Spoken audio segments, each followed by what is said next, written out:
So the next chapter is titled Erza vs. Kyouka.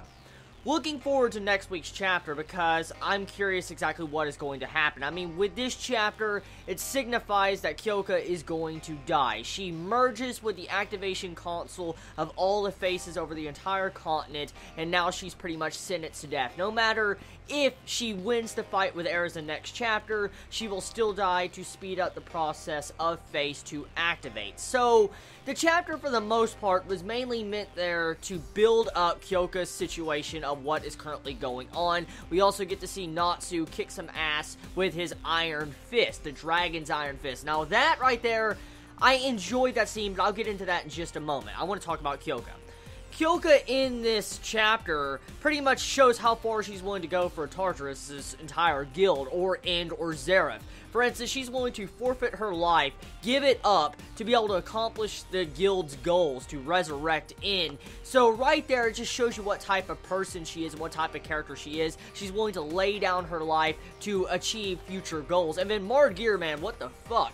That is evil, the way his face was drawn. Hiramashima, with the way he drew Margear's face, and you like, is there a problem with you know, giving up your life? Do you fear death? I'm like, dude, that was just a really badass looking panel. Once again, I will say, I love the artwork. The artwork is so freaking good. I really love the art in this chapter, especially the fucking dragons. Oh my god. When you see Ignil and Ocnologia just fighting up in the fucking sky, and you see the freaking, like, iron fist of Ignil punching right into Ocnologia's face, I was like, dude, that is too badass. It looks so great. But I don't know if you noticed or not, but when Ignil punched Ocnologia in the face, he wasn't hurt at all. He got up like nothing hurt at all. And just like, holy shit. It just shows you how strong, you know, Ocnologia really is. And I like the significance and like the correlation between the two different scenes. For instance, you know, the Iron Fist of Natsu and the Iron Fist of Ignil in this chapter. The way Hiramashima drew that entire panel when you see both of them standing side by side. One punching Margear and one punching freaking Ocnologia. I love that art so freaking much. Now, besides that, the chapter, like I said, just set stuff up. It clearly was just setting things up for next chapter, and it seems like, you know, we're getting into the final conclusion of this arc. The more I see it, the more it looks like we're getting closer and closer.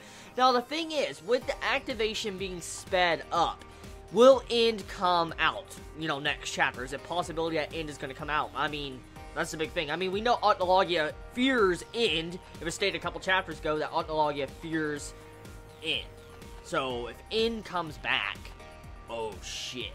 Actually, I want to bring up something. There's an interesting piece of dialogue in this chapter I want to mention. I don't know if anyone really realized it or not, but I want to bring it up. In this chapter, Margear states that he can give up the dragon's soul to speed up the activation process for End to revive. So, right there, very intriguing, if you think about that. So, that right there is a major death flag for Ignil. I mean, Ignil's already had, like, 2 death flags already. And with this chapter, it signifies that Ignil had another death flag. I highly doubt, you know, Ocnologia is going to die to End's activation or, you know, face or whatever. Because, I mean, Ocnologia is, like, the final fucking villain. I mean, no. There's no way he's going to die. So, Ignil most likely will die in this fight. If it's not by Ocnologia, it's going to be because of End. And then Natsu's going to have a reason to take down End and Ocnologia. Either way, this is what clearly I think the setup is leading towards in this chapter and this arc. It's setting up for the tragedy of Ignil's death, for Natsu can have a motive and goal to take down Ocnologia and take down End. So, like I said, great chapter. It was, I would give it probably an 8 out of 10 or 7.5 out of 10, somewhere around in there. It's a very good chapter. Not the best, not as explosive as previous chapters, but it still was a decent chapter. So tell me your thoughts in the comments below.